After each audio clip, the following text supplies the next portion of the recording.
I'm excited to be here talking to you about my research, which is looking at this elusive cellular antenna and how it might lie at the heart of infertility. So today, on average, 1 in 3 couples attempting to conceive a child will struggle with infertility, a number, unfortunately, that's on the rise. And the only real clinical intervention or solution offered to those struggling with infertility is in vitro fertilization, or IVF. And while IVF has been successful at treating some patients who previously could not get pregnant, it has some serious shortcomings. First, it averages at about a 35% success rate, and that's usually after several rounds of attempts. Next, it costs on average in the United States $12,000 a round. It's typically not covered by health insurance, and this forces the couples to front the bill themselves. Finally, for those undergoing egg retrieval during IVF, they risk inflicting ovarian diseases such as ovarian hyperstimulation syndrome or polycystic ovarian syndrome, both of which do not help with the couple's ability to conceive a child. Clearly, our ability to create solutions for those struggling with infertility has really stalled at IVF. But I hope to change that using my research on this elusive cellular antenna that I believe lies at the heart of hormonal miscues that drive infertility. This elusive cellular antenna projects off of the surface of almost every single one of your cells within your body, and it's called a primary cilium. The root of its function lies with this cell-to-cell communication.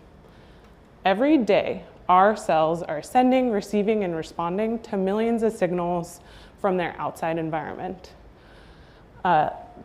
In order to keep up with this information overload that cells are confronted with on the daily, they've come up with clever ways to compartmentalize certain signaling pathways to certain parts of the cell.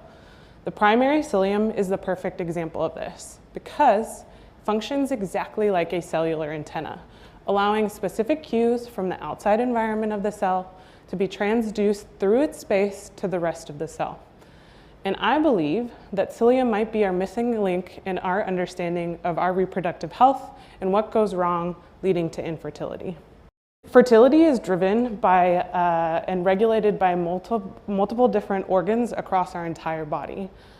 It starts up in the brain where specialized signals are secreted from a special set of neurons down to the pituitary gland.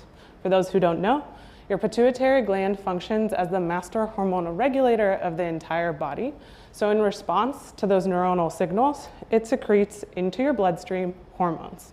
Those hormones are then sent long range through your bloodstream down to your reproductive system for hormonal support. But where exactly across this signaling communication relay that it traverses our entire body, cilia are most necessary remains a mystery. But we know they're necessary due to the fact that human diseases associated with ciliary dysfunction all present with infertility. So using my expertise, I will first identify where across this signaling relay cilia are most necessary. Then I will attempt to correct these hormonal imbalances by performing hormone supplementation to see if we could possibly offer clinical intervention to patients who are struggling with infertility.